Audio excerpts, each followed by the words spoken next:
What's up, guys? Welcome to another exciting edition of Real Estate Podcast, episode 411. I'm here with Griffin. I'm here with Trav. And we're watching asses get kicked while we're avoiding aliens with Adam.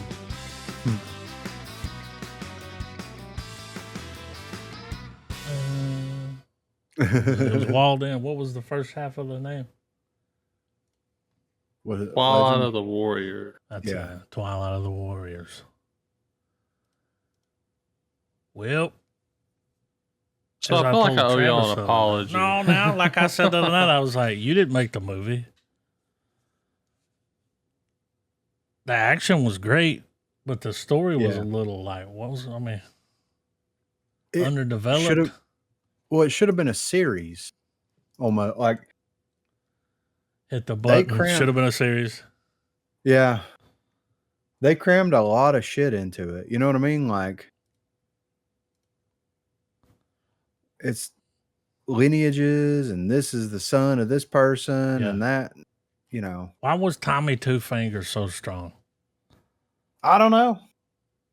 One of them said something was- like, he's got spirit magic. Yeah, Don't yeah, let him right. use it. And I was like, so don't let him fucking put his two fingers out, because every time he does that, Did you see that one time? Well, like the scene that made me stop and go podlock was the scene when he finally gets to, or when the main character gets to Cyclone and meets him for the first time. And Cyclone beats his ass and then catches his cigarette before it hits the ground.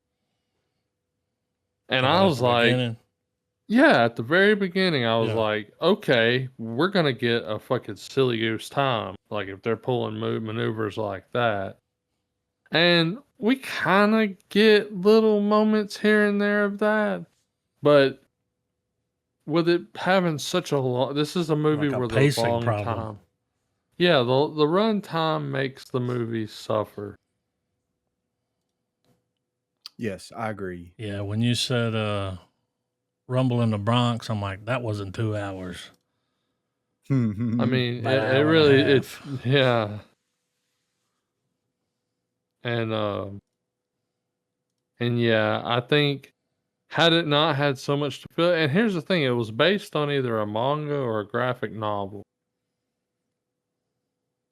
First off, what the fuck was left out in the translation from one medium to the next? What was lost in that? Because I feel like there was probably way more spirit stuff going on in the comic than there was the film. Yeah. Maybe more visual representation, perhaps.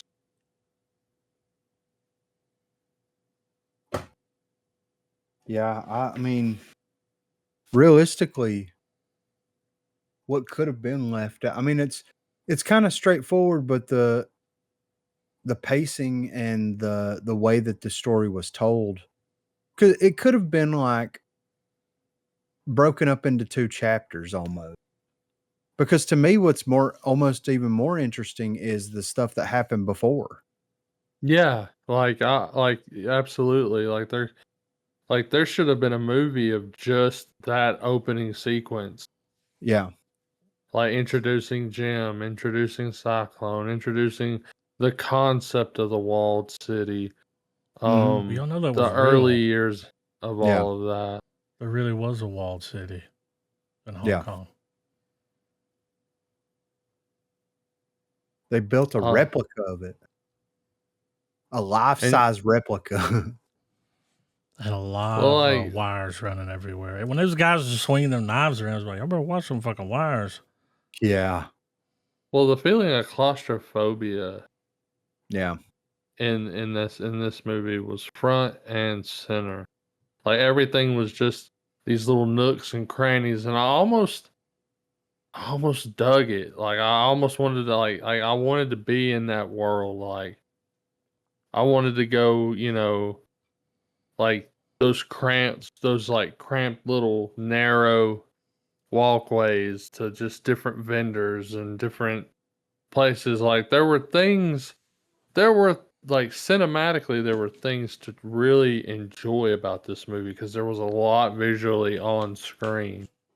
It's just the storytelling that I think is where the biggest issues are going to be for all three of our criticisms, you know?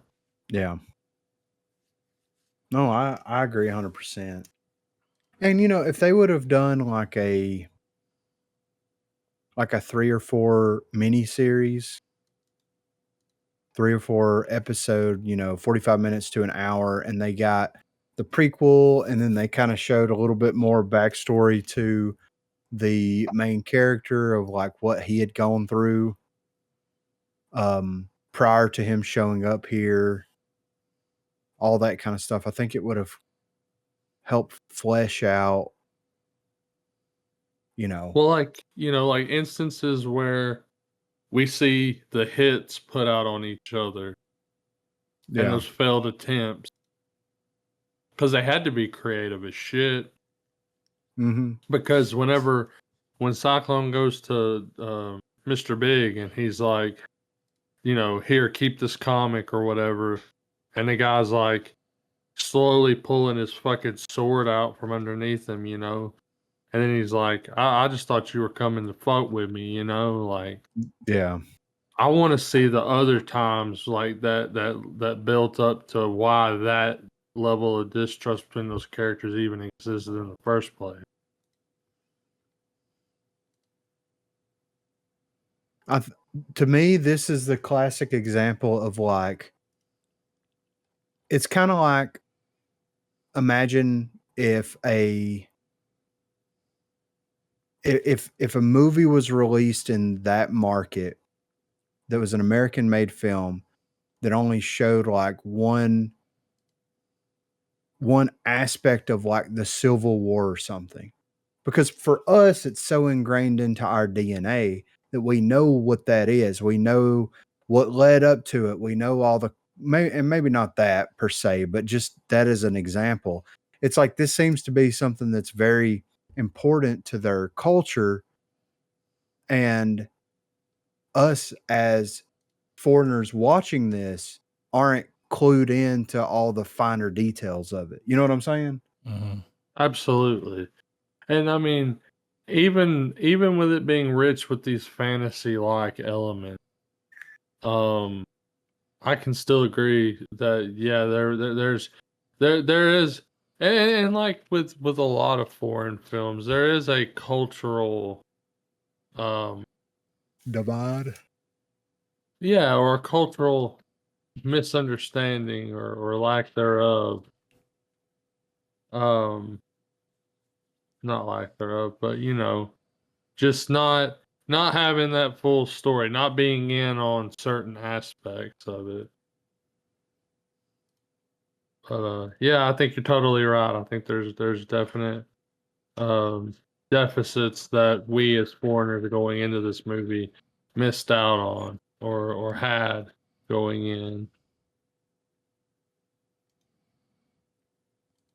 The fighting was cool. Yeah. Now look, I like why was he Oh yeah. knocked out for that hole? I mean, he didn't get fucked up that bad, did he? I mean, it was like dragging him around. I'm like, if he would have been alive, man, yeah. it'd have been different. I just wish that the movie would have just focused on Cyclone. I mean, it They're kinda making a did. sequel, but I think I'd rather see a prequel. Yeah, exactly, right. Because, I mean, he was a badass. A And that complete badass. yeah, and that was the character that I was like, "Okay," and then whenever, everything goes sideways, it's like, Well, okay, Tommy whatever." Two But, Fingers like gets a hold of his ass. yeah, He was like, "You, yeah."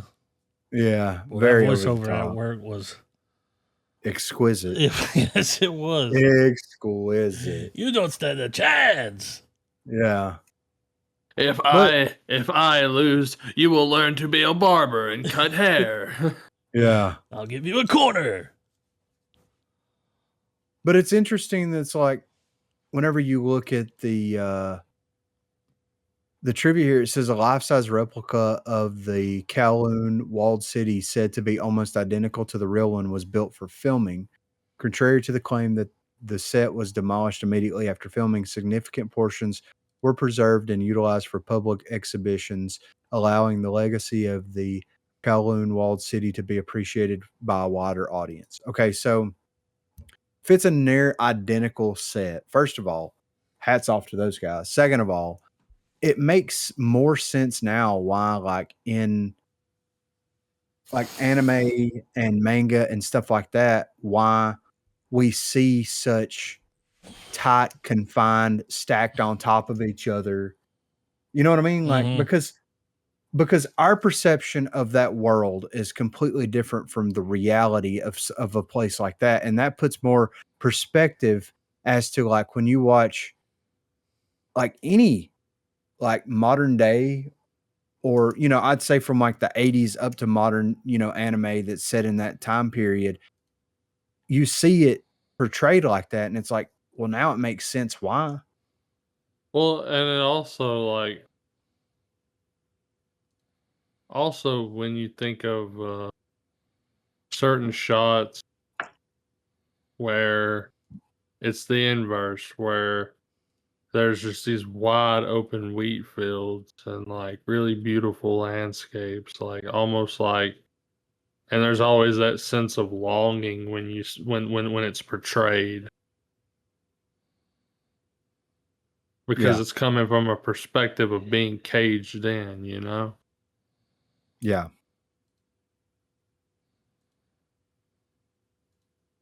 But I didn't hate it. I thought the story was interesting and it made me want to look into it that much more, but I would love to see like take the entire story as a whole and the political and economic and the whole everything. And I would love to watch like an 8 episode series where it covers from, you know, a certain point, not all the way at the beginning, but a certain point to where it become a slum, basically, all the way up until it was demolished, or at least until it was in somewhat harmony. You know what I mean? Mm-hmm. Because that's interesting, and that spans a pretty large time frame there. So, like, I would be interested in picking that up and seeing that.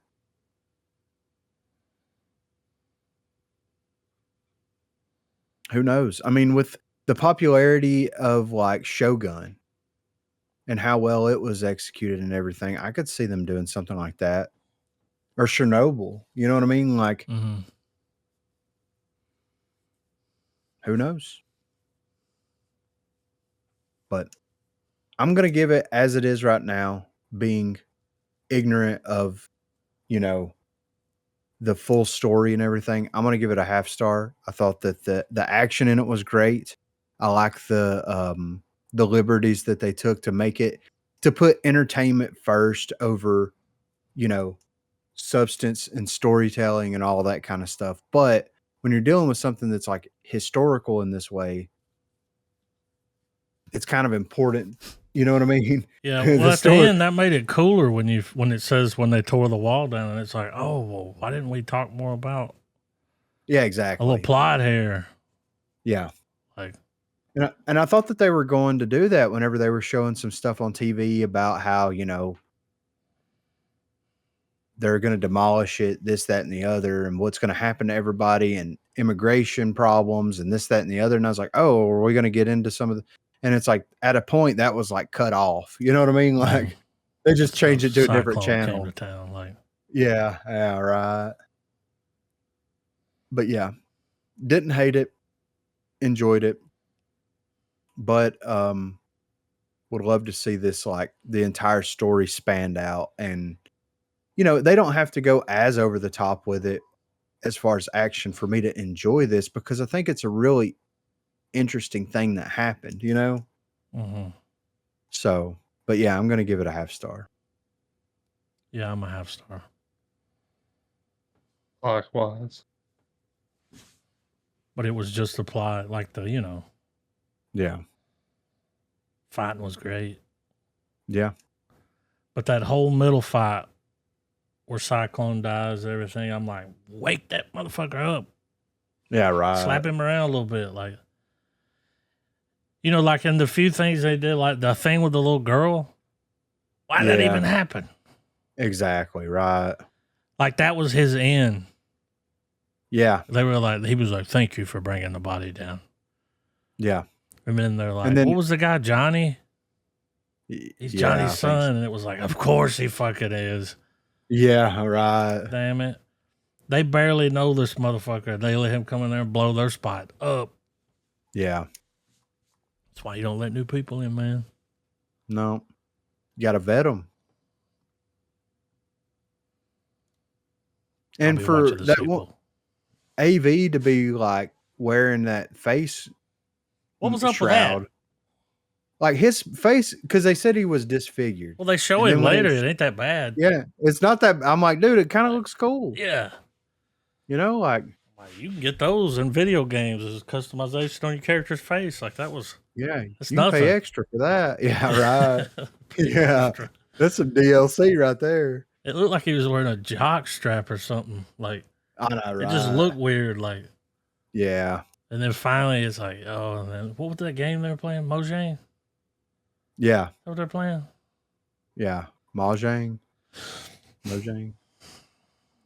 He's like, take what you need. Leave me a little bit. Yeah. He's like, I need money. I need money. They spent $300 million on that. Well, it got submitted for the 97th Academy Awards in 2025 for Best International Feature. So, official submission of Hong Kong for the Best International Feature Film category of the 97th Academy Awards in 2025. So, Right on. wasn't terrible No. at all. But, I mean, it's kind of what you expect from one of those movies. Like, yeah. I mean, we talked about that before after we watched some, I can't remember what it was, but it's like those Bruce Lee flicks, not the best storyline going on there. No, but you don't Just watch it for ass that. kicking. Like, Yeah, you watch it for nunchucks. and it had that.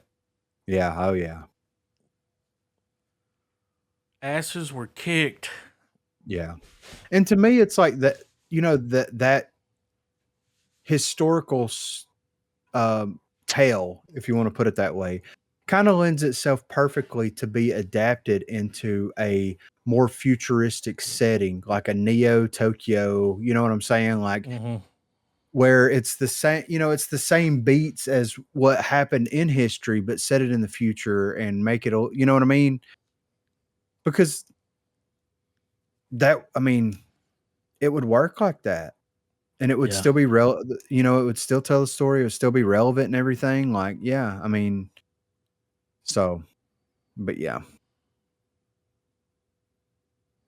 action was great.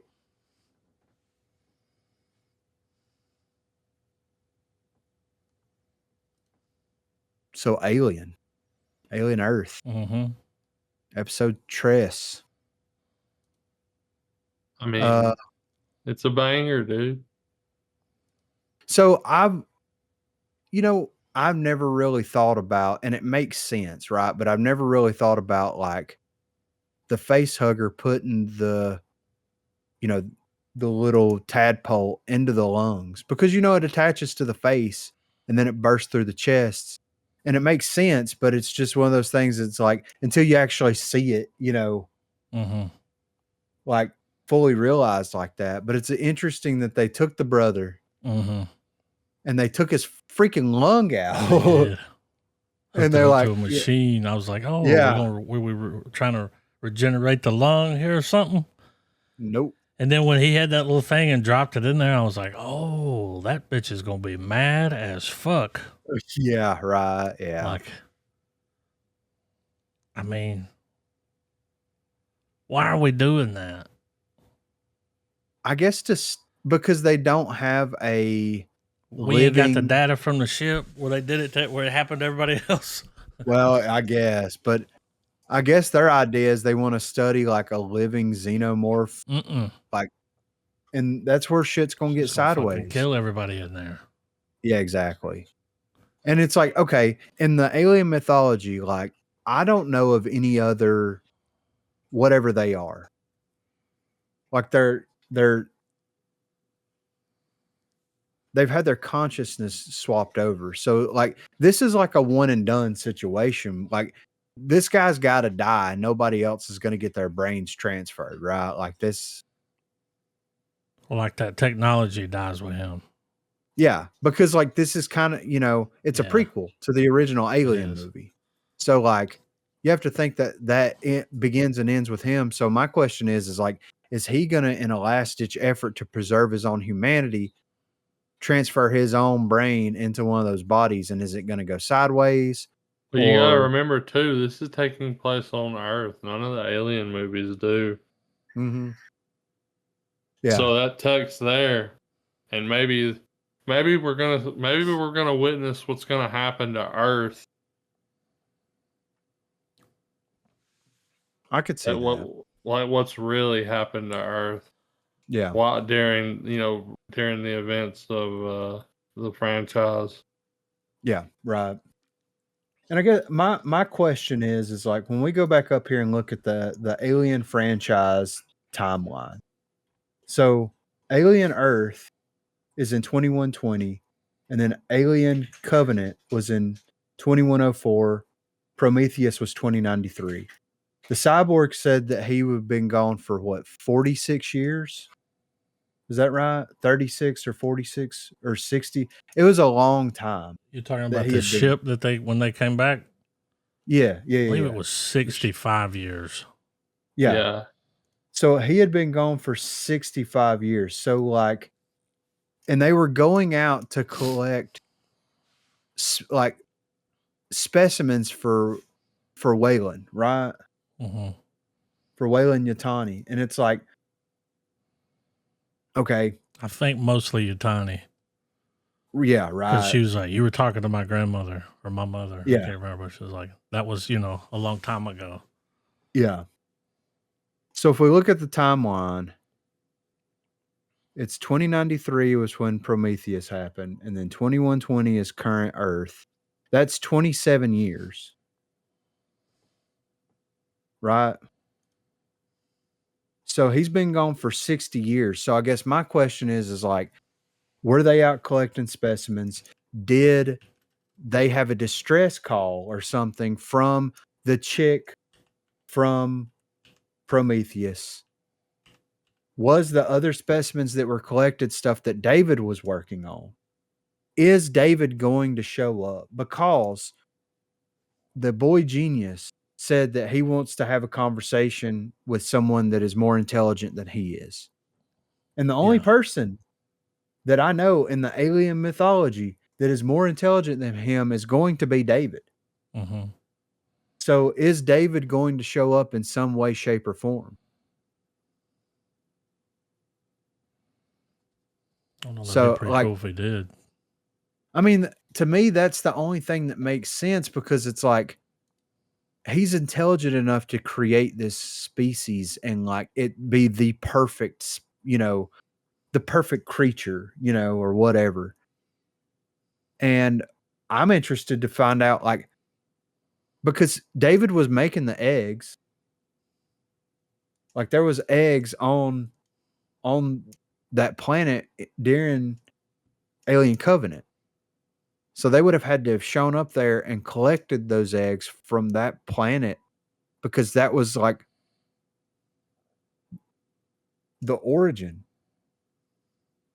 By the time David shipped off with the specimens that he put in the little cryo sleep thing and got to that planet where they were going to set that colony up, like in theory, he should still be traveling, I would think, to get to that planet, to get to where they're making the colony at and everything.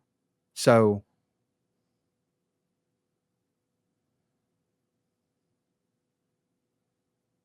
I don't know. I mean, that's just where my mind's going with it.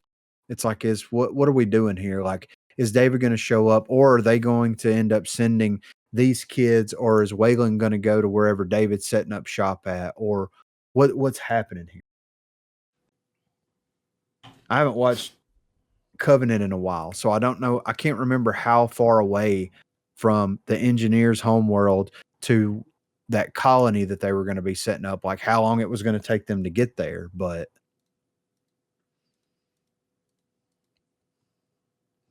Why is the alien or the eggs giving the girl Havana syndrome? yeah, I don't. What's up yeah, with that? and see, that makes me She's wonder only too. one, too. Yes, and that makes me wonder, like, is David somehow like, because he could control the aliens in Alien Covenant, he could control the xenomorphs, right? Because they would look at him and he'd move his arms and they'd move their arms and all that kind of stuff. You know what I mean? Like, there was like some weird kinship there. So, like, is David not really like a synth? Is he more of like a whatever these kids are, like an early proto? Yeah, is he like an early prototype? Oh, his blood was the same color. Yeah, yeah, White. yeah. So it's, is there some weirdness going on there? And like, she's the only one that can do certain things, like control the computer screens and like all that kind of stuff and hack into stuff. So like, I don't know. Do they see her as a higher form of intelligence? And they have this weird connection respect with her, something like that. Yeah, right. Because when they were cutting it, it hurt her. Like, yeah. And that's what woke her up. And then she passed out again. It's like, well, okay. But I don't see this ending good. No, for this, not for the for this island. No, not at all. And then whenever they were investigating the ship, there was at least 3 bodies that had chest bursters come out of them on that ship. So they got one of them. They killed one of them. Where the hell are the rest of them? And if they get loose in that city, they are going to fuck shit up. Yeah. Because, I mean, if there's even one egg that they didn't get and carry to that island, it's going to... That's too many. That's all it takes.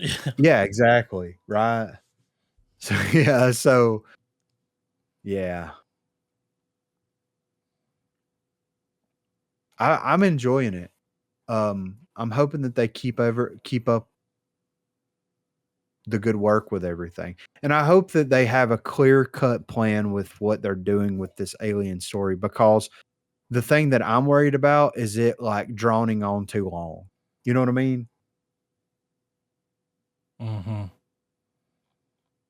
So, do we have an episode count? Do we know how many to expect? Was it 8 for the first season? Let's see. Yeah, 8 episodes for the first season.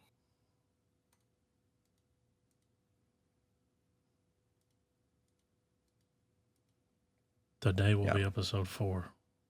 Yeah.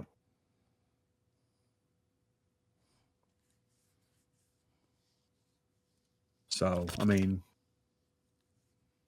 but yeah, I've been enjoying it. Can't wait to see what they do with it. I mean, her fucking brother's going to turn into one of those things. And she's going to be fucking mad as hell about it. Well, and that's the thing too. It's like they've never done a situation that I'm aware of, like at least in any of the movies or anything, where like the host always dies. You know, the facehugger puts the egg and the host always dies.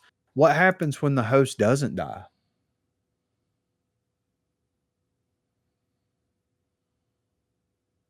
Is it going to refuse to attack him like it refused? Because that would be good plot armor for the brother to keep him around. So,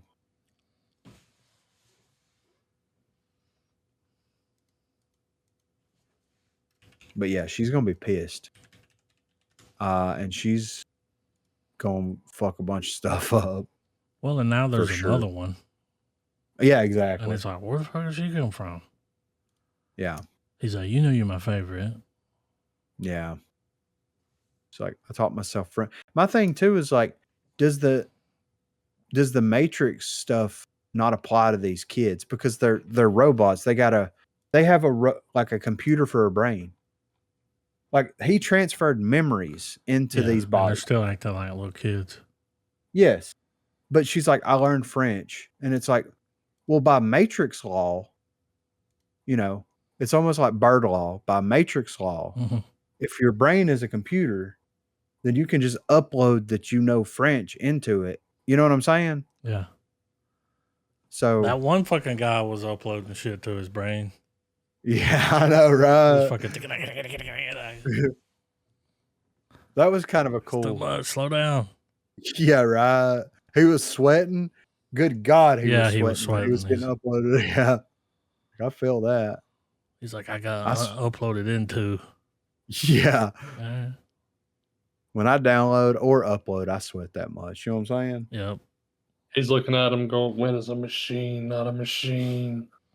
Yeah, he's like, I figured out your riddle. And he's like, what riddle? What? That's going to be an interesting little side story there. But I like it. I'm interested to see it progress. Yeah, so far so good. Yeah.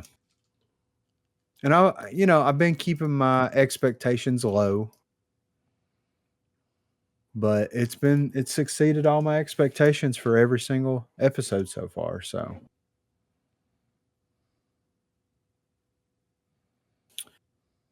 have y'all watched season 2 of Peacemaker? Any of that? Watch the first episode. How is it? Is it good? Okay. I saw you watched the first episode, the first season. Yes. Yeah. I was like, I think you watched. Have you not seen any of it? I have. Okay. Okay. Yeah. Yeah. So, we've both already seen Suicide Squad. And I'm like, well, season 2 of Peacemaker. She's like, I like John Cena. I'm like, you're gonna freaking love Peacemaker then. You know what I'm saying? So yeah, in that first episode, ain't that the one where he runs out of that woman's like house in his underwear? Was that in that first episode? Yeah, he meets that chick at damn, that bar. That shit's funny. Yeah. Oh yeah. Yeah. So yeah, it's fucking just it's just over the top as that. Like hell yeah. Okay. Good. Because yeah, we finally watched that first episode, and I'm like, we're gonna have to sit down one day and just binge because it'll go fast. They're like 30 to 45-minute episodes, and once you start watching them, you can't stop. Yeah. Yeah, if you started early, if you usually get 2 in at least. Yeah, right. What was funny was whenever that the intro comes on, where they're all out there dancing, and she was like, "What the hell is this?" I'm like, "This happens every episode." They do the dance, and she's like, "Really?" And I was like, "Oh yeah." And so one of my favorite things from that first season was when he's in that fucking trailer listening to like White Snake or whatever the fuck it was. Yeah. I don't remember the song, but he was in there in that first episode. Is after him and that chick hook up, he's in his tidy whities, and he picks up that vibrator and he said, "Oh, Choir Boys, this is one of I saw them every time they come to town." And then he starts singing, and then she just busts through the wall and beats the hell out of him. Great. But yeah, I'm excited to peep that, get a little Peacemaker action in there. But we got a little bit of movie news here. So Prime Video users sue the streamer for shocking reasons that may affect you. May not affect us, but it's going to affect somebody. Prime Video has found itself in hot water with users the latter of which have now filed a class action lawsuit against the streamer over online purchases of movies and TV shows. This is not the first time that Prime Video has found itself under attack from users in the courts, with the platform having also been sued over the gradual introduction of ads and price changes. However, while that lawsuit was thrown out by a judge earlier this year, this latest class action could have much more success. As per a report by The Hollywood Reporter, the class action lawsuit leveled at Prime Video was filed in Washington federal court against Amazon over a bait and switch in which the company allegedly misleads consumers into believing they're purchasing content when they're only getting a license to watch, which can be revoked at any time. Essentially, this means that while you have been told by the streamer that you can buy the movie or show, you really only have access to it so long as Prime Video has license to stream it. Should the streamer lose that license, you will lose your so-called purchase. Thus, the lawsuit accuses Amazon of misinterpreting the nature of movies and TV transactions during the purchase process, while the platform states that you buy the product. Hidden in the footnote of the confirmation page and is fine print that says you've received a license to the video and you agree to our terms, the complaint reads. Following issues that came to the forefront in California after similar issues arose between gamers and Ubisoft and the latter's release of The Crew, which resulted in the Stop Killing Games movement, Amazon potentially has more to worry about with this particular lawsuit. Since 2020, Amazon has maintained that its use of the word buy for digital content isn't deceptive because consumers understand their purchases are subject to license. According to THR, with the platform using Webster's dictionary to justify what many would agree is deception. The Washington court ultimately pushed back on Amazon's attempt to have the lawsuit dismissed. Since then, the recent legislature has brought the lawsuit closer to success with a California law barring the advertisement of a transaction as a purchase unless it offers unrestricted ownership of the product, meaning that it now falls on the provider to make it crystal clear what you're buying is really just access to the license in place. In the complaint, which claims violations of California unfair competition, false advertising, and consumer legal remedies laws, while seeking unspecified damages, including disgorgement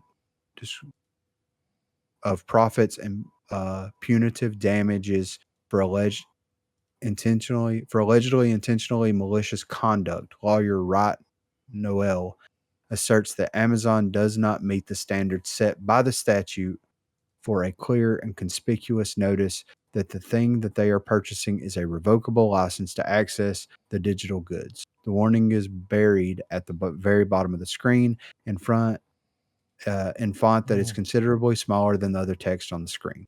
Physical media enthusiasts will now need to resist the urge to stand back and admire their collection. But I mean, this is like it's every like streamer. That. Yeah, exactly. Like, everything. And it's on the screen. He said it was there. Yeah, exactly. They've cut. I mean, there's no way they win that lawsuit. No, I don't think it's there. And it's like it's always been that way. Yes, exactly. It's yours until they take it down. Same with Disney. Yes. I mean, yes. All of it. Yeah. Well, and I think that this is eventually gonna lead to a wider thing. Like, I think that these are just stepping stones to get to the larger issue where it's like, you don't actually own the content. You don't actually own what you're purchasing. You don't own any of it unless you buy like the physical version of it, And it's like,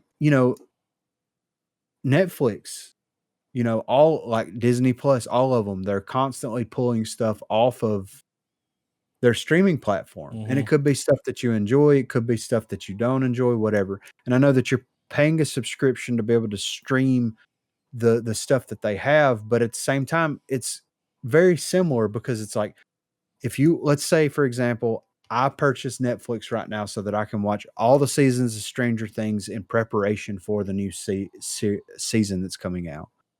And they just go on there and shut it all down. They just pull all of Stranger Things off of there, which Yeah, will put never it behind happen. a paywall. Yeah, but what if they do? Yeah. What if, you know, to get access to the new season of Stranger Things, they're like, okay, we're going to give you early access, but you're going to have to pay an additional $12.99 a month to get access to it to watch it before everybody else does. Mm-hmm. Like it's just it's shades of gray with an overarching problem here. It's like you don't own any of this content, and as everything from games to books to movies to music and everything goes to a digital platform, it Spotify. all yes, I've it all saved falls. albums on there, and then they're gone. Yeah, I mean, it'll just be grayed out. And it's like, why is yeah, this not on here anymore? exactly right.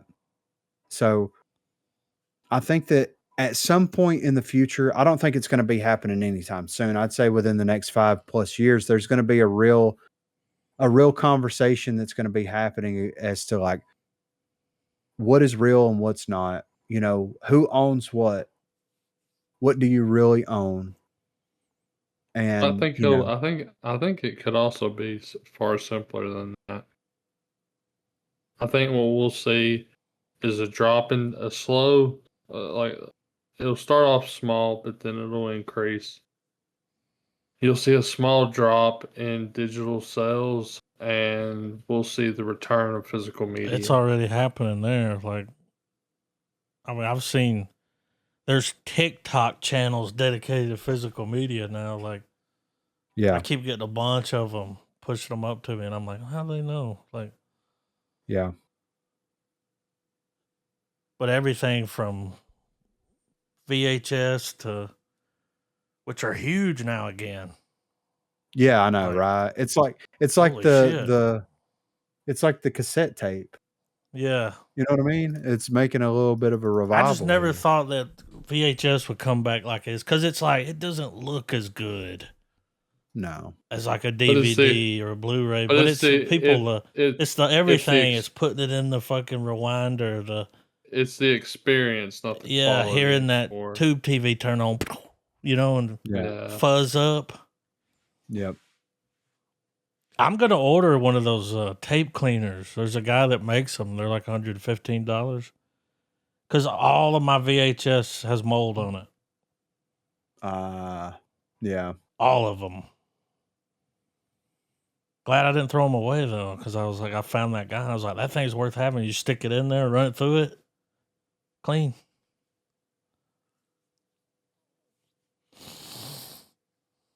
Yeah, and with the prices, like we've lived through the flow. I mean, we remember when DVDs first released and how expensive DVDs were. Mm-hmm. And then you could go to Walmart and get DVDs for like $5 or less. Yeah. And then you could get Blu-ray come out and it was the same way. And then you could get them for $5 or less. And then now you're paying $12 to $35 for a Blu-ray. Well, they were charging people $30 to buy Superman online. Yeah, right. Digital. $25 to Yeah. rent. I'm like, just go to the fucking store and buy it. Exactly. Get it on Blu-ray. Exactly. It'll look better. It's like, yeah. And the thing with Prime specifically is like, you know, if you purchase something in that manner, then you should be allowed to download it. Yeah. You should get a code as long as they've got the license. Yeah. You should be able to download it. And that's why like it's good for services like Plex and things like that to exist if that was offered. If I pay $30 for Superman on, you know, a digital copy of Superman, I want to be able to download the digital copy of Superman and I want to be able to, you know, put it on my local media server and watch it whenever I want to.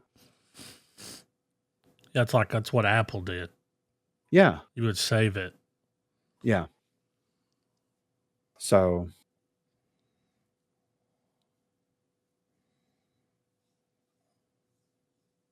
but yeah, It's interesting. I think that this is going to lead to a larger conversation in the future. I don't think it's going to happen anytime soon, but I'd say probably within the next 5 to 10 years, this is going to come to a head. It's kind of like the use of AI is, going to go through that whole thing. Not in the same exact way, but I think it's all going to come to a head at some point. And I mean, now there's the article that we're going to get to here in a little bit about box office numbers and stuff, but it's like whenever Superman comes out and then like 2 weeks later you can watch it on your TV, you know what I mean? Yeah. So we'll get to that here in a second, but that's a conversation we've had before. It's like, why go to the theaters when I can watch it in like 4 weeks and at my house, and I can pause it and I can eat dinner or pop my own popcorn Nobody or talking. watch it. Yeah, watch it while I take a shit, whatever, Yeah. Like, so. But next up here, long-awaited action-heavy Netflix video game movie gets its gears moving. So David Leitch's Gears of War movie has finally had a new update that will certainly excite fans. May 2025, it was announced that Fall Guy and Deadpool 2 director David Leitch has signed up to direct and co-produce the film adaptation of the popular video game with a screenplay by Dune's John Spates, I guess is how you pronounce it. Netflix has been in development on the film since 2022, working with Gears of War current developer The Coalition. Speaking with The Hollywood Reporter, David Leitch and his wife, producing partner Kelly McCormick, were asked about the prospect of Gears of War. McCormick said that the project is in active development, and even though it won't be able to be released in time for the upcoming game, Gears of War E-Day, the property's popularity is building momentum. She revealed that not only does it allow Leitch to put his own spin on a war movie, but also a big sci-fi blockbuster. McCormick said, "We're writing right now, John Spates, right now with John Spates, and we're really excited about it. There's a lot of energy from the Coalition and from Netflix because the Coalition is releasing a game in 2026. We won't hit that release date, but maybe something that feels relevant to the release of the new game. It's an opportunity for David to do a war film, which he hasn't gotten to do yet, and a bit of sci-fi in his own way with this beloved IP in his own way." So Netflix is working on Gears of War, but they're also working on another video game adaptation that I think we're all really excited about, BioShock. So I wonder if they are, in what do they call it? They're in active development, quote unquote, right now with this, but they're going to use BioShock to kind of test the gauge of whether they should continue forward with video game adaptations. Because BioShock is definitely to me a good starting place because it's a single player, game. It's got a really good story. It's got a really, interesting environment. Someone could take a lot of liberties to do some really creative things there. But if they screw it up, fans are going to flip out because it is such a beloved game, Mm-hmm. So do you guys think that they're going to use that to kind of test the temperature before they start dumping a whole lot of money into other video game adaptations? Should be getting something soon. They announced that in 2022. Yeah. But I can't find any. The last thing that I this is remember that we talked about was that they were scaling the budget back a little bit. Yeah. So we'll see. But I mean, there's definitely a market for video game movies as we've seen in the past. yeah, like the past 5 years have proven that. Interesting they chose to go with a movie. Yeah. With it being Netflix. I can't imagine Twisted Metal working as a movie. Right. It wouldn't be long enough. Yeah, right. That's all I'm going to say. Yeah. That might hurt it. It might, yeah. I In mean, which there's 4 Gears of War games, I think, that are like in the main series, and then E-Day, which does I'm it take assuming is going to be longer a than 2 prequel. hours to play the campaign? Um, Maybe 4, you could 5. probably, I'd say by 6 hours you could Okay. knock all the campaign, knock each campaign out, depending on, you know, how many times you have to restart, how many times you die. You know what I mean? Mm-hmm. But yeah, I'd say by 6 hours you could knock out Gears 1, Gears 2, Gears 3, I think me and Corey beat Gears 3 in like one sitting. So, but yeah, I really think that they're going to see how BioShock does before they start dumping a ton of money in.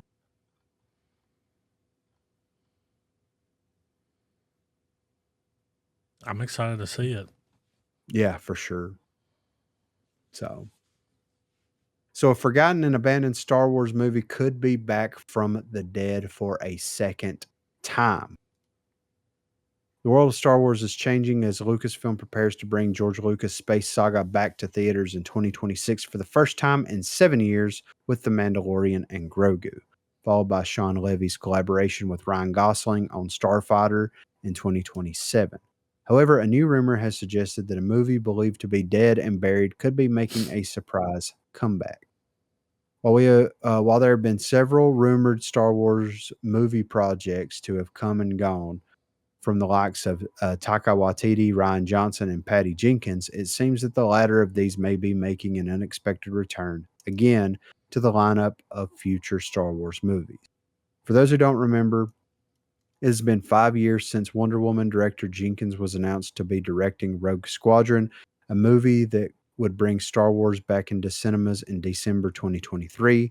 Naturally, the COVID pandemic caused several delays before the movie was stripped from Disney's release schedule in 2022, and the project was reported to be dead. 2024, Jenkins made a surprising comment that she was once again working on her Star Wars project while speaking with Collider, but since then there has been no further word. And Rogue Squadron has not figured in any recent interviews by Lucasfilm president Kathleen Kennedy.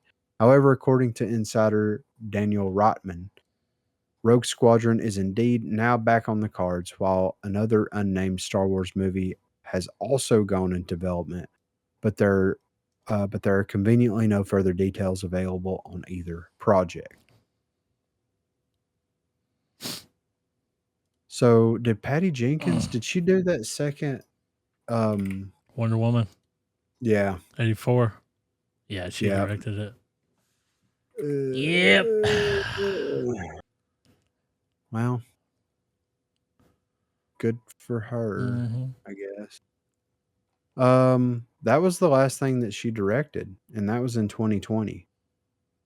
So, Huh. I mean, when you look at, she directed Monster, which was a great movie, you know, and Is then that the she did one all, about the serial killer? Yeah, it is. I see. yeah, Yeah. Charlize Theron. I believe she didn't. She do the Hurt Locker? Uh, No, she didn't do the Hurt Locker. no. That's Catherine Bigelow. Yeah, My bad. which is crazy because Monster was a big deal, and didn't it win awards and I stuff? think so. So you go from that to TV series, TV series, TV movie, Mm-hmm. TV series, TV series, TV movie, Wonder Woman, TV series, Mm. Wonder Woman. So Yep. I mean, Rogue Squadron's back on the chopping block here on their IMDb. yeah, I see that. Uh, I mean, I'll give it a shot when they release sure. it, but Uh, I just, yeah, what's her name at Lucasfilm? Kathleen Kennedy. Yeah, she's like, this is the final fuck you before she. Yeah, Go ahead, green light that Rogue Squadron movie. hopefully it'll be good. Hopefully, You remember that video they shot for it where she was wearing the suit, yeah, had the helmet? My She's like, father was a pilot. Yeah. Getting back It to was my like roots. And Bush, it's we like, did it. Mission yeah, accomplished. right. Yeah. Back to my roots. Oh, Blame it all on my roots. Showed up in boots. I knew Yeah. when I clicked on that article and I could see that Patty Jenkins in bold. Yeah, I I was like, know. Yeah. I mean, Did you play the game? Rogue Squadron, Yeah. the newest one. Yeah. Yeah, a little bit. Fuck that game. I tried to play That it with shit mouse is and hard, man. keyboard. It's hard as fuck to fly those ships around. I know, right? Yeah, Like the mechanic they put in there where like you turn and then you try yeah, to turn back, but it's like it's not a fucking boat, man. yeah, Like, yeah. It was hard, but it was yeah. satisfying when it worked. Man, I was fucking because I got in there, I was like, oh man, I played the fuck out of some Star Fox. Watch this. No. Yeah, I don't know if playing it on a Shithole. controller would have been better, but yeah, playing it on mouse and keyboard was not easy at all. So,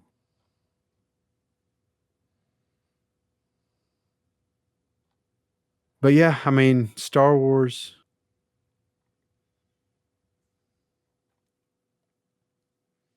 I mean, I've watched everything else they've done. I'll watch it. Yeah, right. Patty Fuck, you Jenkins can't is hate back. on it if you don't watch it. Yeah, exactly. Right. So next up here, X-Men reboot director teases highly anticipated MCU film. Very, very exciting. Director Jake Schreier has dropped a few intriguing hints about his upcoming X-Men reboot, including some of the ways in which his experience making Thunderbolts is helping him bring Marvel's mutant team back to the big screen. After the 20th Century Fox version of the X-Men appears in Avengers Doomsday, Marvel is set to bring a brand new version of the superhero squad into the MCU for Phase 7 and what many fans are calling the Mutant Saga.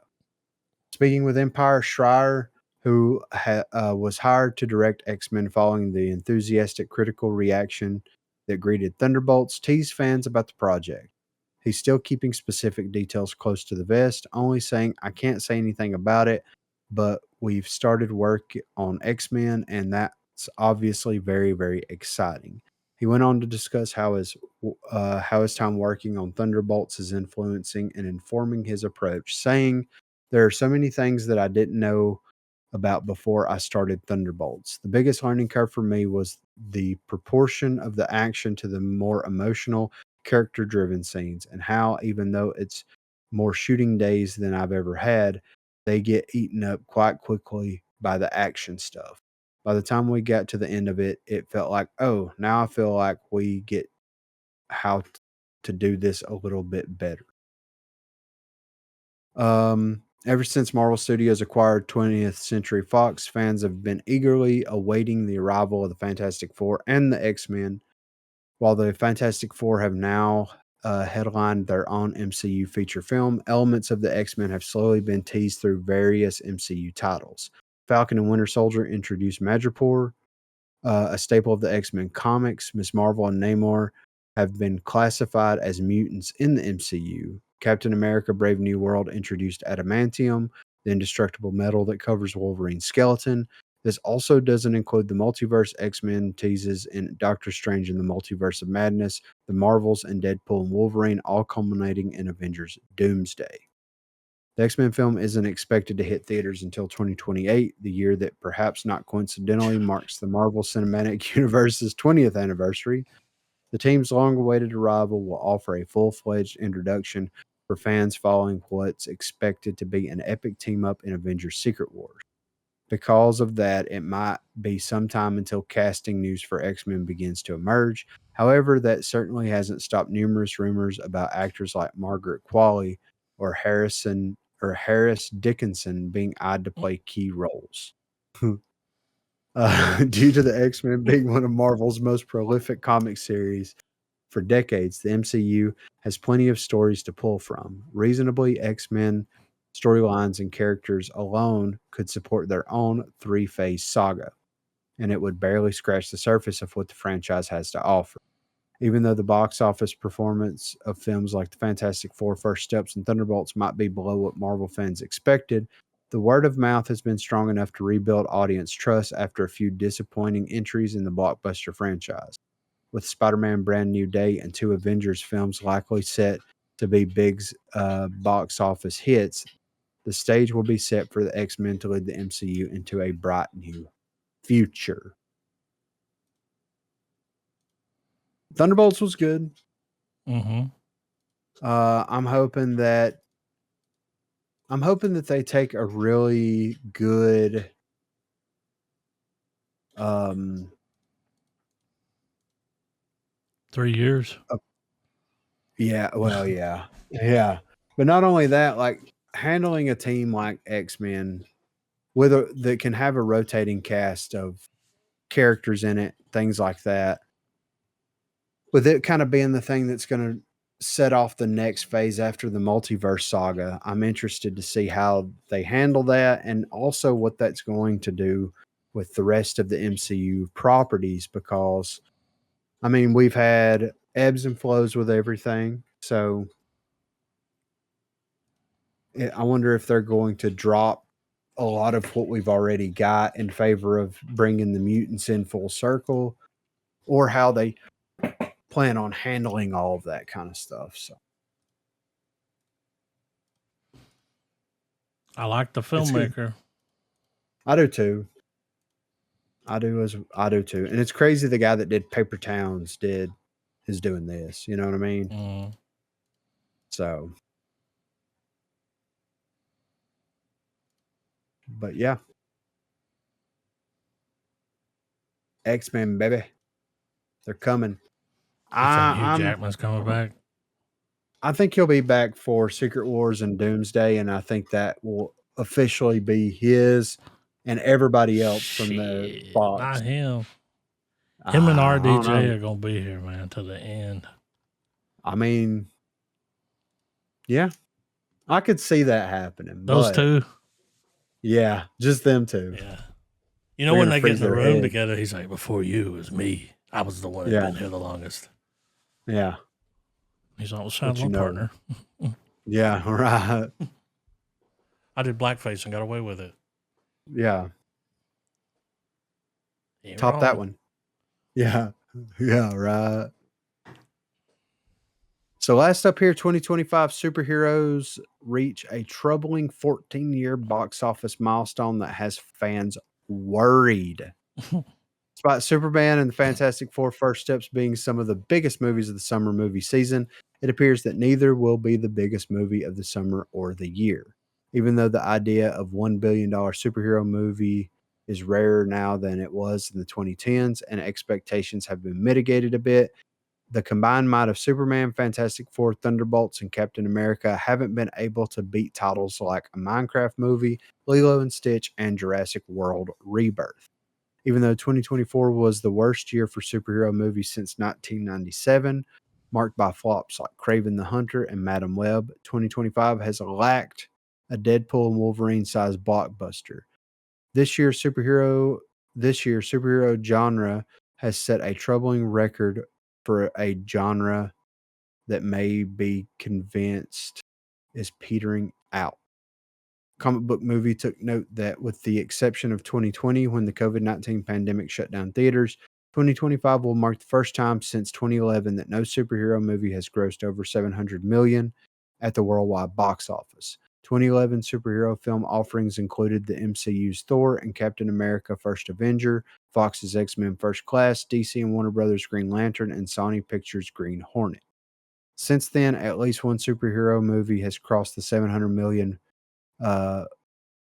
domestic box office benchmark, with the biggest year being 2018 as 6 superhero movies: Avengers Infinity War, Black Panther, Incredibles 2, Aquaman, Deadpool 2, and Venom grossed over 700 million at the worldwide box office. Below is a chart comparing the box office of 2011 to 2025 superhero movies.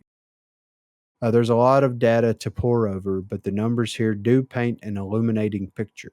Notably, 2025's highest grossing superhero movie, Superman, surpasses 2011's highest grossing superhero movie, Thor. Even the Fantastic Four First Steps, which is considered a disappointment by the massive expectations of the MCU, is still above Thor and Captain America, the First Avenger, not adjusted for inflation. Unless 7 of the upcoming 2025 releases manage to outgross the Fantastic Four First Steps, it will likely finish higher in the worldwide box office ranking than Thor did in 2011. Also, is worth noting that the 1 billion threshold that used to be the benchmark for success is now no longer a given, as international markets, tastes, and attitudes towards American based films have changed. This is something that isn't just impacting superhero movies, but many franchise entries. Case in point, in 2011, Mission Impossible Ghost Protocol was the 5th highest grossing movie worldwide that year, making $694 million. In 2025, Mission Impossible Final Reckoning grossed $597 million, nearly $100 million less. The bar for success has changed. And then it goes into 2011 being a transition year before superheroes kind of went mainstream. But I mean, this goes to fatigue, right? This is something that keeps getting thrown around, stuff that we've talked about, this, that, and the other.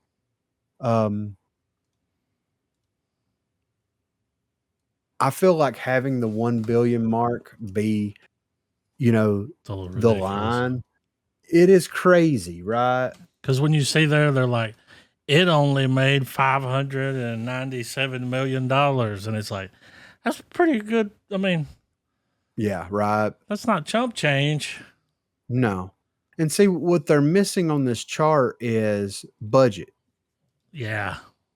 Like Thor, what was Thor's budget? Its worldwide box office was 449.3 million. What was the budget on that? Same thing with Captain America, same thing with Green Hornet, Superman, like all this kind of budgets. stuff. Yeah, right. And if you look at the trend, it's like, I guarantee you the budget for Thor, right, is probably what, a third, if not a fifth of the budget for Captain America, Brave New World, or Fantastic Four. I mean,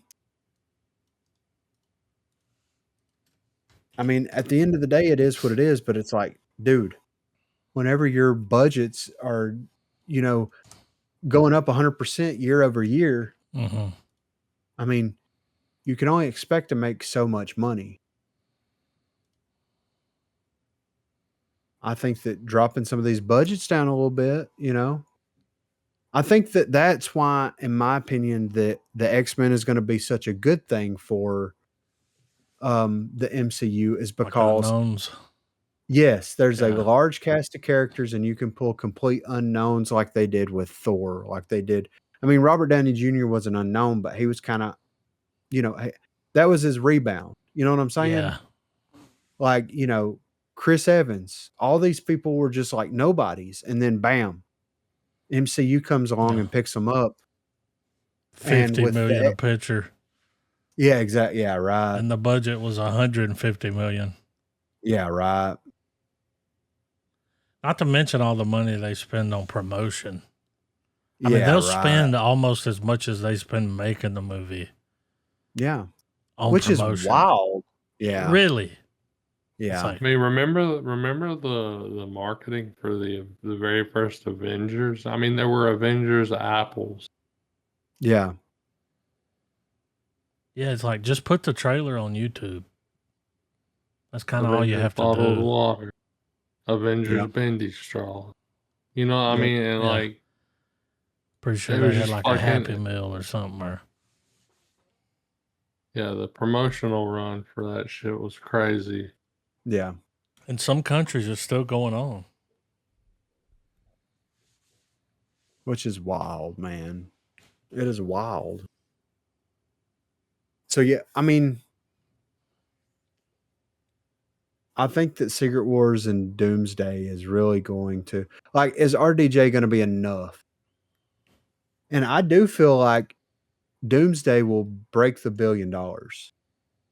Secret Wars may not if Doomsday isn't good. I think just because Doomsday is the big return of the Avengers to cinemas, that alone I think is going to make it have $1 billion. Yeah. But this could be the final hoorah for a lot of people. Like once this is done, RDJ's coming back as a villain.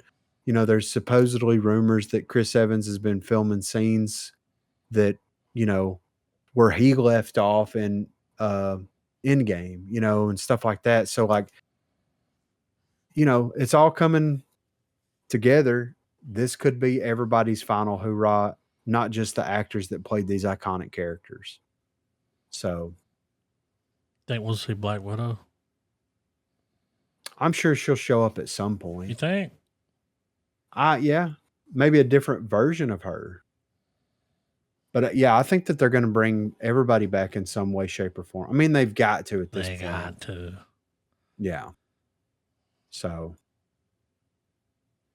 and honestly, it wouldn't surprise me if they didn't do the Deadpool thing, where Deadpool is like the linchpin for all of this. You know what I mean? Yeah, you remember all those scenes it was showing? Like Yes. him Yeah. and Thor.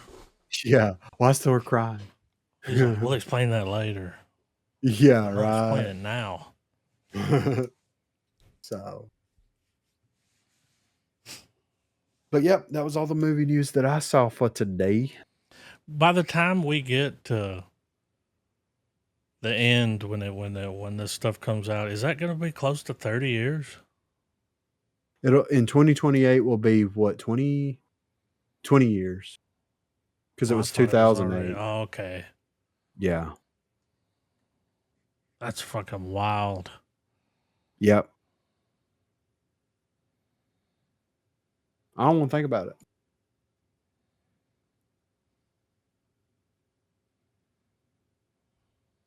All right, we'll Time think is a about these mysterious trailers. bitch. Yeah, yeah, yeah. A fickle bitch. It I'm ready is. for it.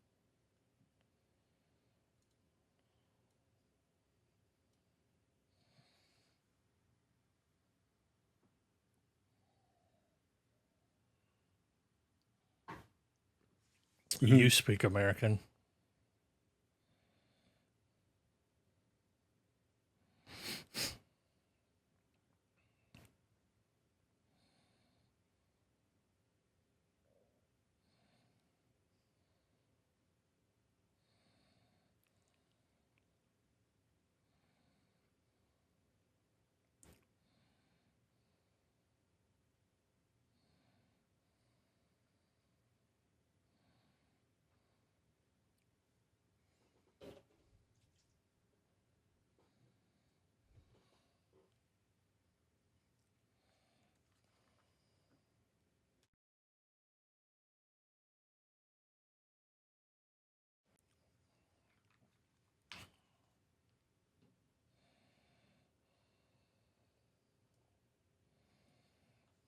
You mean I don't own the rights to this movie when I buy it?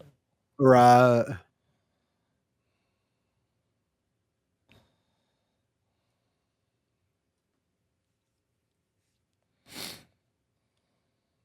He's just out here bullying bad guys. Yeah.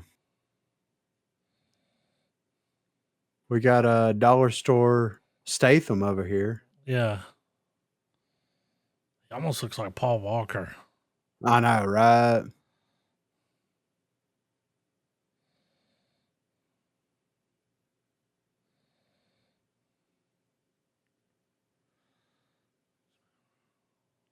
Yeah.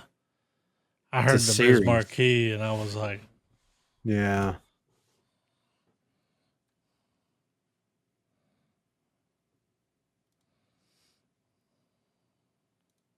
kinda. You got what I need.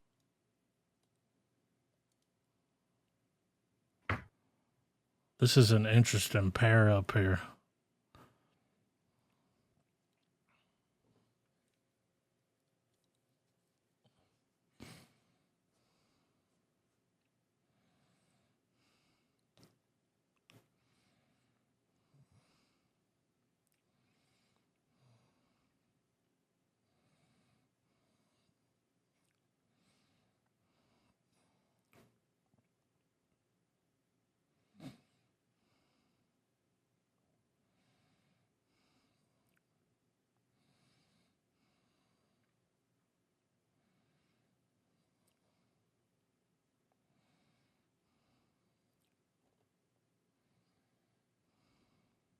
How much does it owe? Like,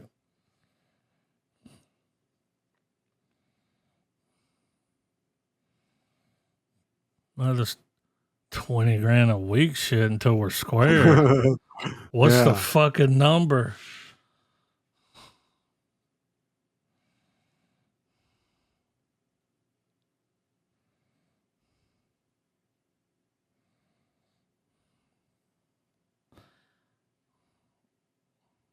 If that was my brother, I might have to let him die. Yeah, right.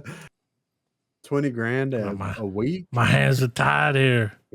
Yeah. I can't. You won't stop gambling.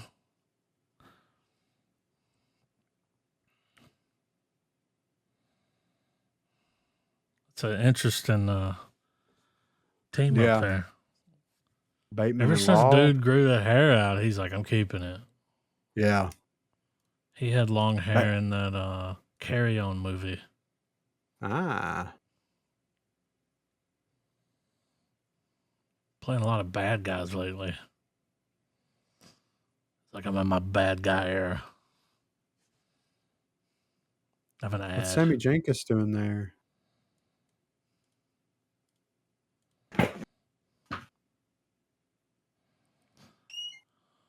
Why does it look like a dream?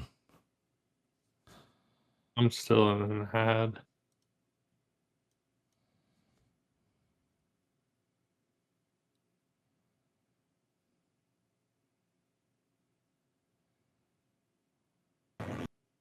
Bateman and Law?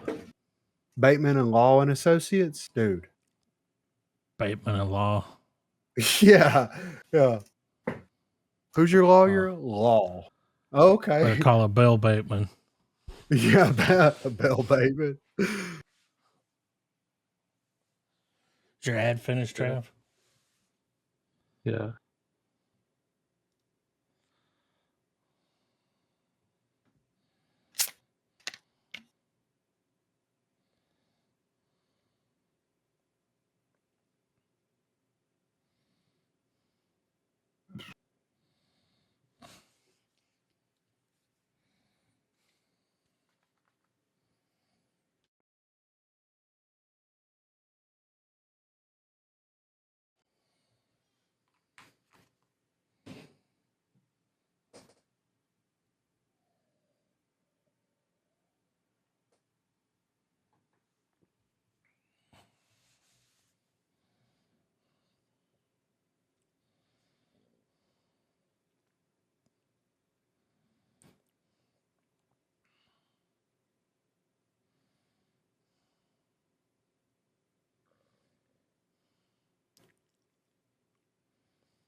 America's Best Filmmaker.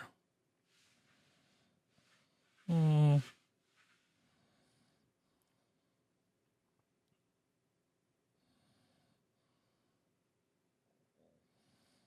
those ain't cops.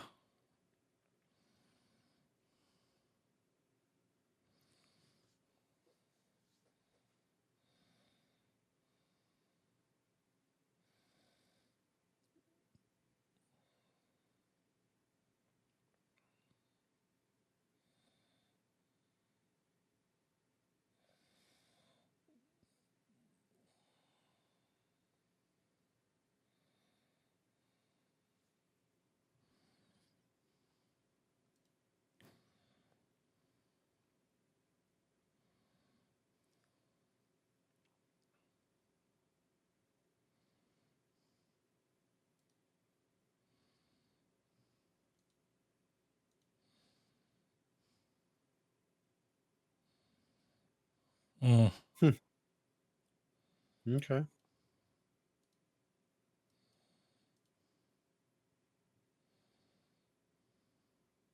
I mean, why did I feel like that was a Wes Anderson wannabe? Wannabe.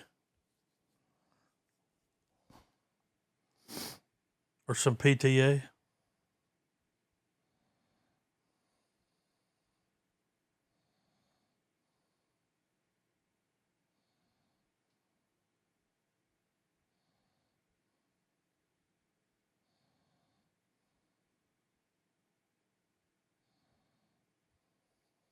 Whoa.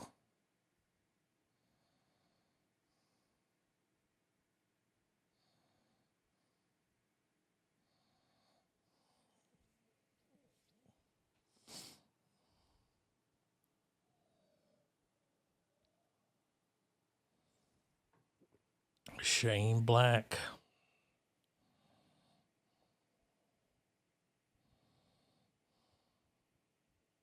What? No. Mm-hmm.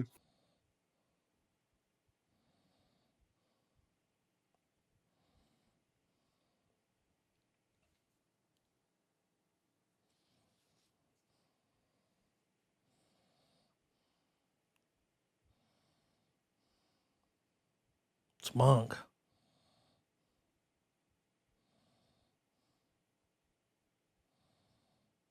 Mm-hmm.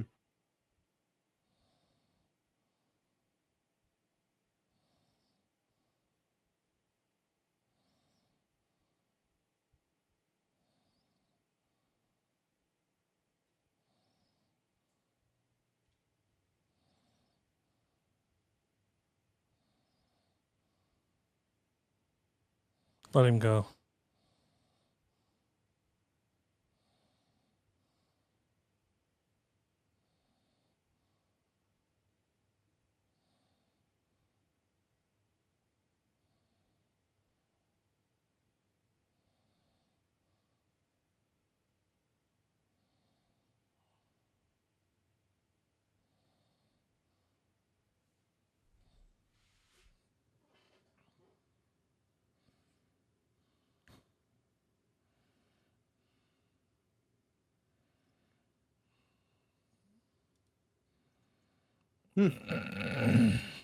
Maybe.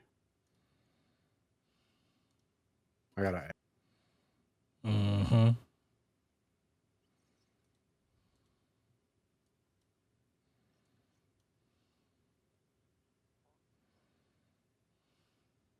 All right, I'm good. You good, Trav? Yeah.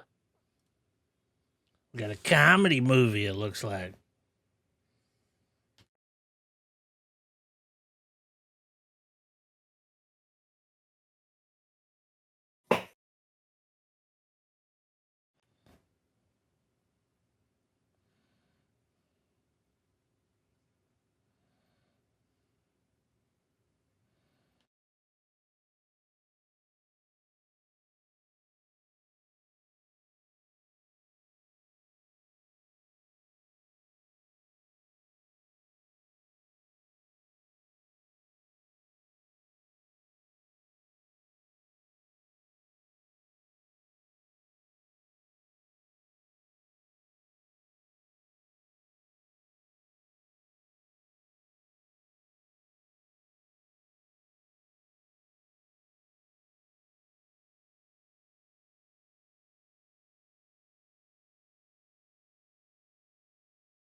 That does not look like a comedy. Yeah, that was depressing. They're like, the movies aren't making as much money as they used to. The movies? Yeah, right. Like, I got another ad. yeah, they're trying to sell me some tires like a motherfucker. They're trying to sell me some lotion for babies. So Oh, yeah, Google that in a targeted. minute. Yeah, right. Yeah, yeah. So return to Silent Hill. Okay, we're going back.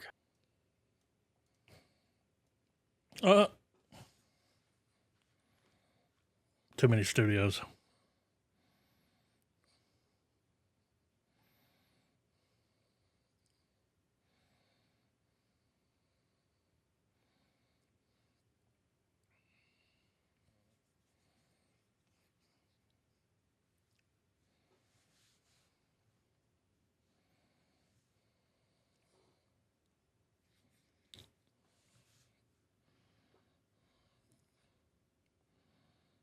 Mm-mm.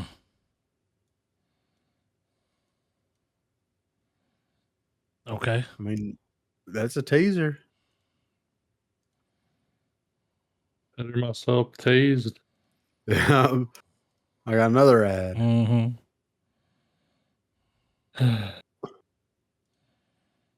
All right, I'm good.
Hmm. In the role of a lifetime. I know, right? They should have just called the movie Lesbian. Hidden Lesbian. It's like a prequel to Saltburn. Yeah, right. Yeah. Saltburn before that family bought it. Yeah. That old dude was like, there better be some fucking going on. Yeah. What's up, babies? Want to hear ham slapping. This is Daniel Day-Lewis's return. Okay. After 7 or 8 years. I think it's his son. His son directed this. So how do you get Daniel Day-Lewis to come back? You be his kid, you make a movie. Yeah, right. His boy was like, come on, Dad, I need a Lincoln. Yeah, come on. I need a Daniel Plainview.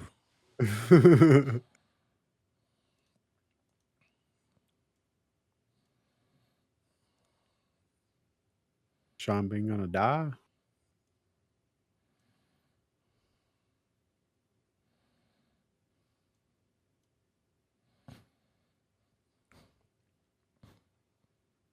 It's almost like that's what he's been doing.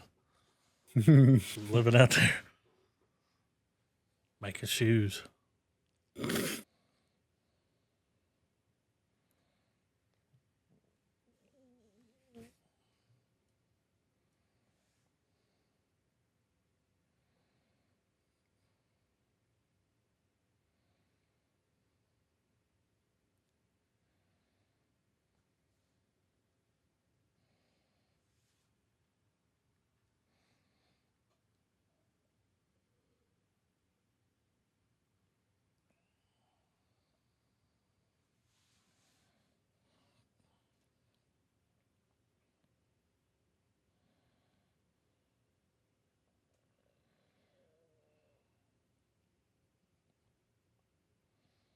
This is some IRA shit.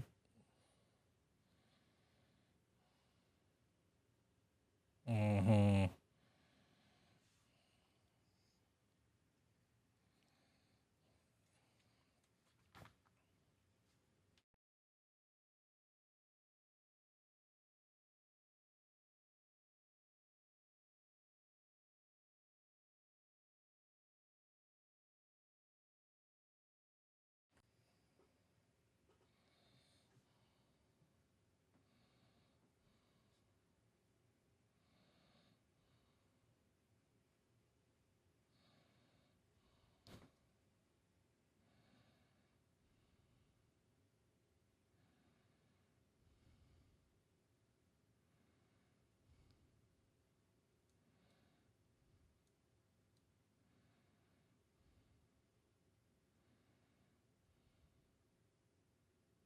Huh. Don't look bad. Not at all.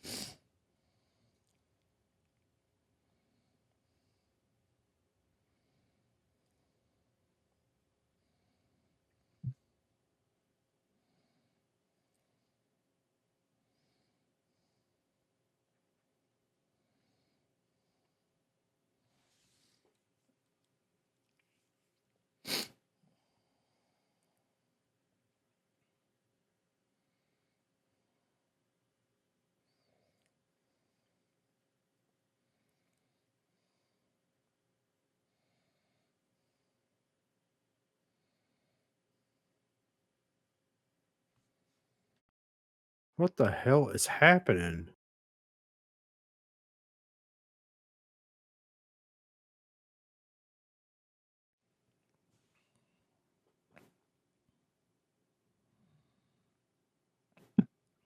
What? In IMAX. I mean, I kind of want to see that.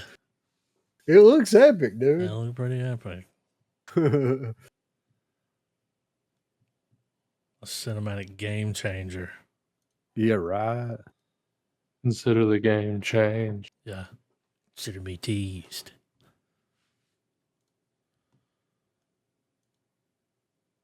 What are we going to watch now?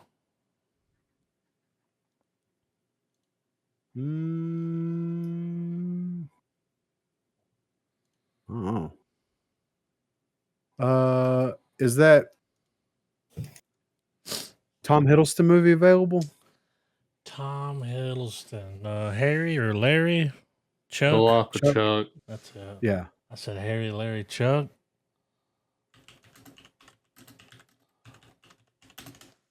It was supposed to be, right? Yeah.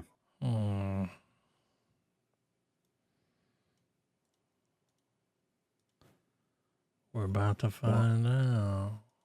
Life of Charles. Shh, shh, shh. Why is it slow?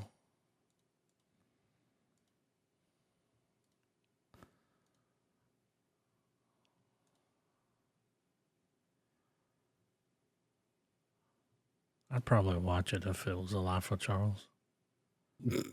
I might be in there. Yeah. Never know. Yeah, right. Paint's wet. Yeah. Yeah, Life of Chuck. I mean, I'm down. Absolutely.